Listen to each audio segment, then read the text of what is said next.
What's up, guys? It's Nick. Just touching base. I have a few minutes here, so just wanted to get the video out before I'm busy for the evening. Um, Not the close of the week that we wanted necessarily, but it wasn't the worst. I mean, they tried to bring it down below that key mark that I mentioned, but I'll get into that. Just kind of talking on the macro, how the current market conditions are sitting, and then along with what to expect this week, along with the important dates and executive orders coming up. So as always, not a financial advisor. I am licensed in the industry, just not sponsored by a firm. So I can legally say any of this, and just know that it is all opinion from experience on the desk and just overall trading for the past 5+ years. So take what I say with a grain of salt, invest for yourself and what makes most sense based on your risk profile. This is just my transparent opinion. So to get into it, this is just the weekly chart, something I've really been looking at for key runs historically, and kind of what we're set up to do. So I know end of last week I wanted that close above the rhombus, which is what we got right above, and it led into that nice pop up to, I think it was 1422. We'll see it on the micro here in a second.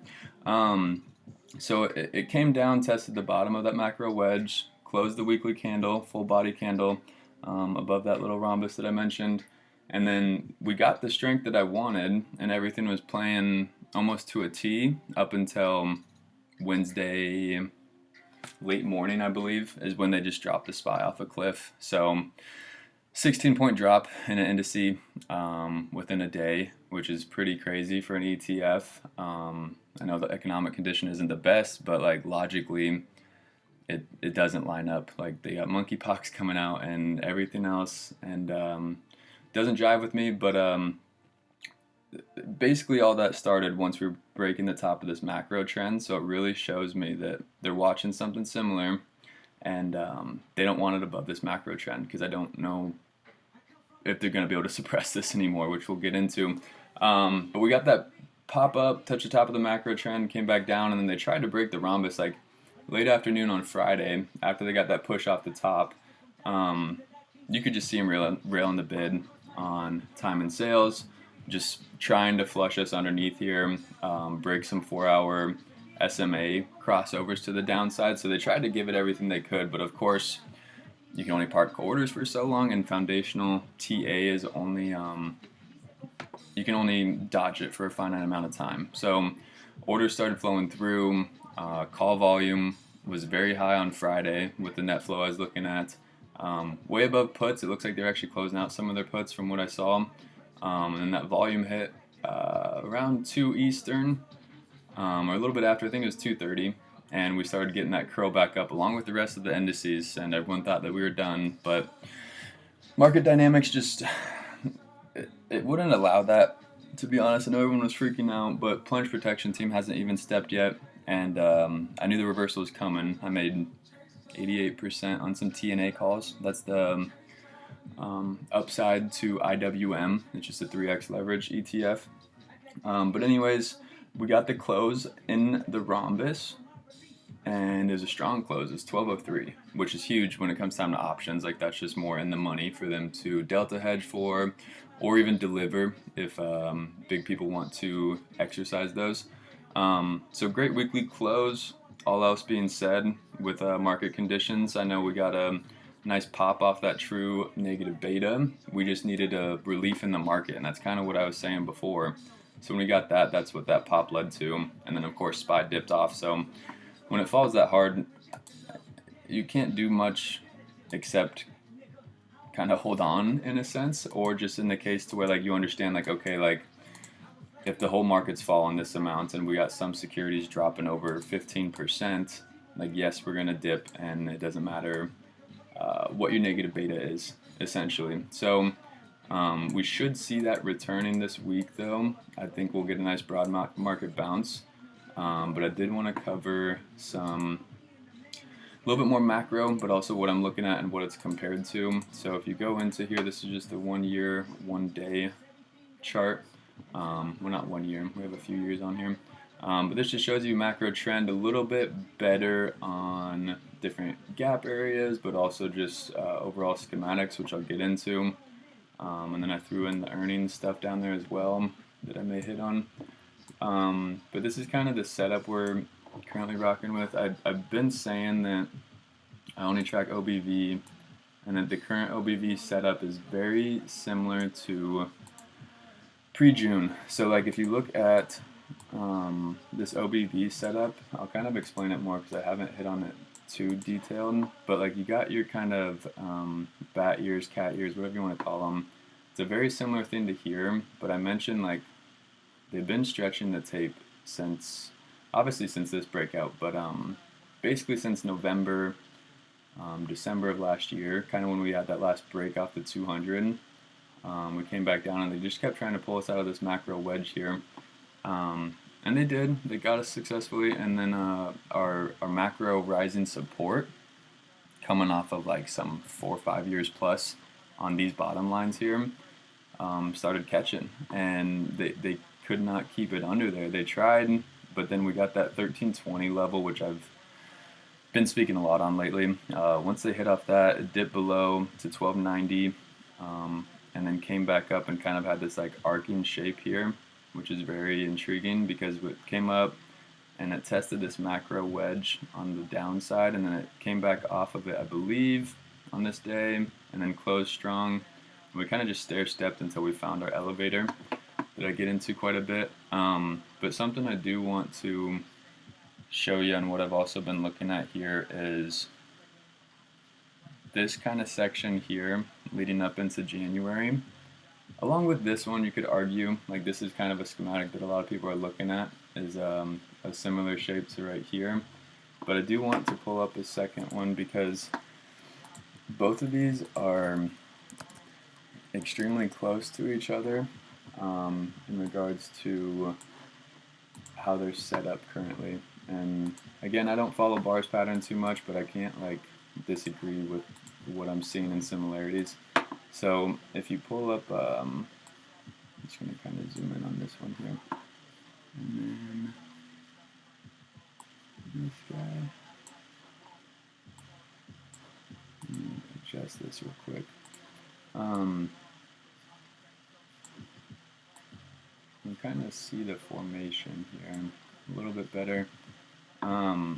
This kind of pattern here, like where it held and then dropped off, I know it's more dramatic here, but obviously you got some major macro lines and different market dynamics than this, but this section here is similar to this break here because they were trying to get above the 200 and they just didn't want it above there on the 1 year back in late 2020, and they just kind of hit it off the top and did the same pattern here. So here's a hit off the top, same pattern. This is just obviously a little bit more stretched. There wasn't any retail buying volume.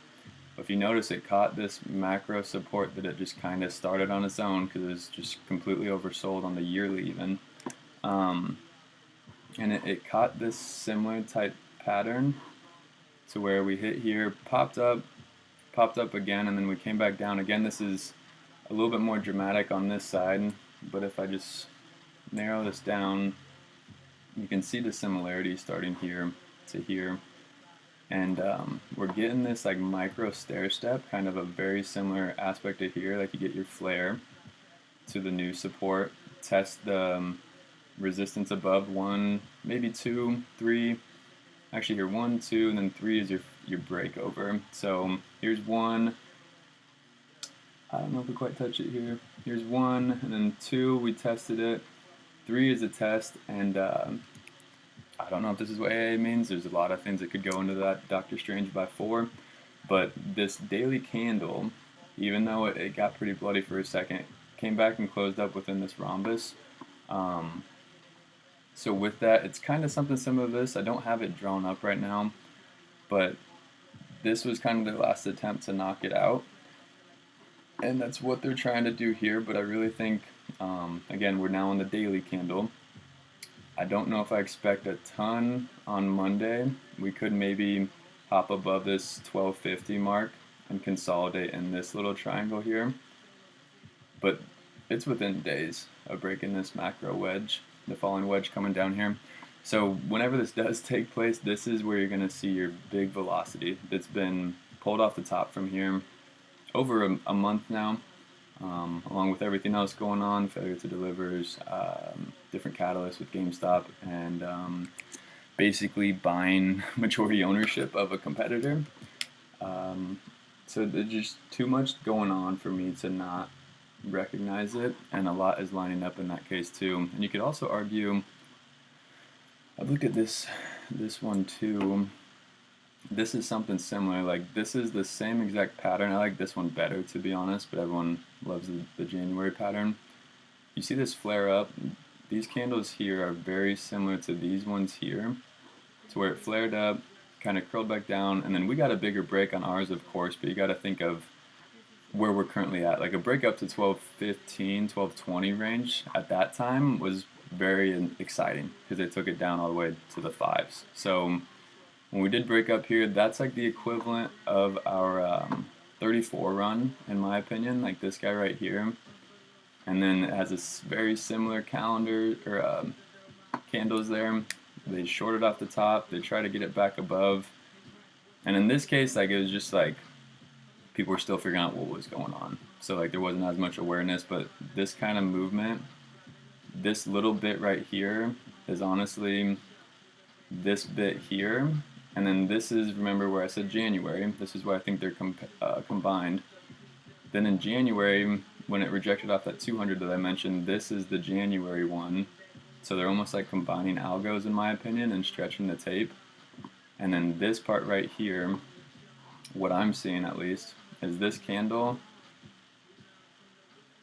This is your breakout to the 1420 range, almost exactly the same as what this was. Then they pulled us off the top. That's what they did. And then you kind of see how it caught bottom here. So like Monday, like what could happen is we could push up off of the 1203 mark, and like I said, press up to 13, maybe 1345. If the markets are green, we could even have a little slight breakout of this macro wedge. But I think we'll end the day above 1262.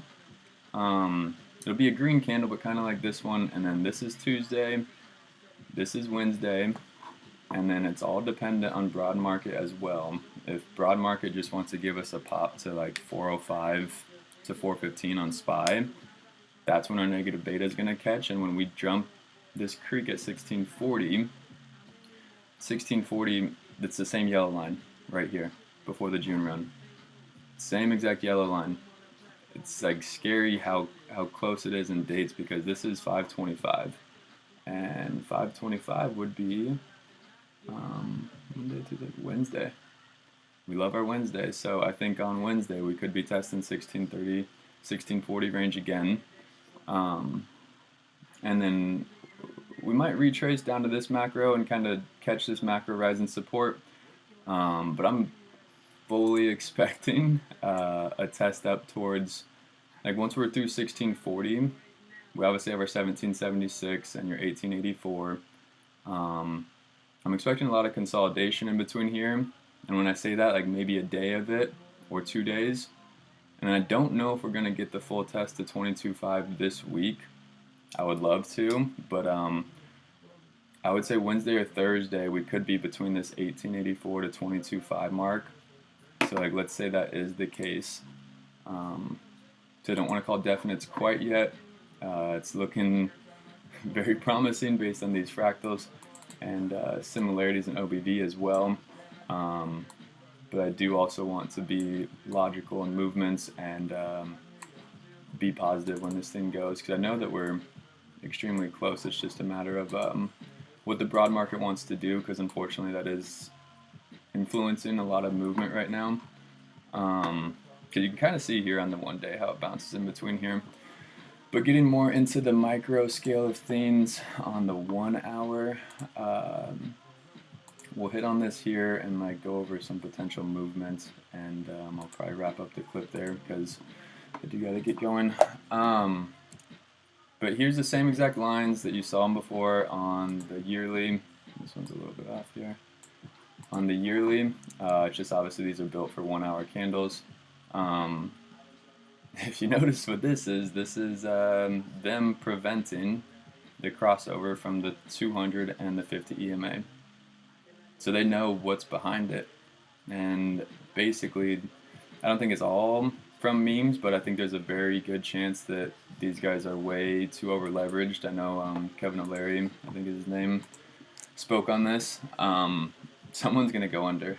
And if they're doing it to this extent to prevent a crossover, a broad market drop like that, and then they still can't catch us under, like, this is just building up pressure right here. A lot of pressure. All this is too. And yeah, they dropped us under.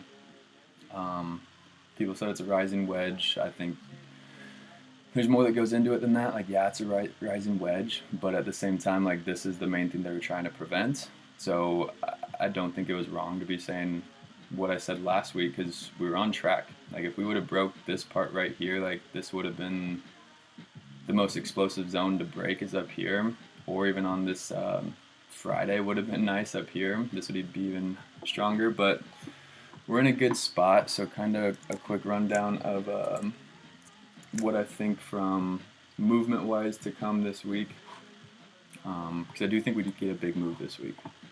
I have some options of $15 calls to Friday, or no, $14 calls to this Friday, and then 15 to the following Friday on June 3rd. So when it comes time to this, I just want to use the brush here because I think the swim still doesn't have one. We can kind of look a little bit closer here on some potential movements. So I think broad market's getting that bounce. I don't have time to cover SPY right now, but kind of like what I could see is best case scenario is wouldn't be surprised if they just try to short it off the bottom in pre-market and kind of get something like this. And then if market's green, I could see the opening flush, so we'll break up above and then kind of come back down underneath here. And then they won't be able to hold us. Like I said, like this 1320 this little zone here, it's just a micro support. They won't be able to hold us under there for long, so I think your Monday could be something like this. In a sense, like nothing too crazy, more so consolidations like green day. I'd love a strong Monday, but just historically we haven't got them, so I think we could get a close above 13, kind of get back into this macro wedge going on. And then to get into later in the week, I'll just give like a rough idea here. So if we end up here, come back, come above, then go up. I think we're gonna test this one more time, and then they're gonna like to do the kind of this like style of movement here. They might try and drop us again with the market, and our negative beta should be kicked in by then to where we get those solid movements. And then this is why I think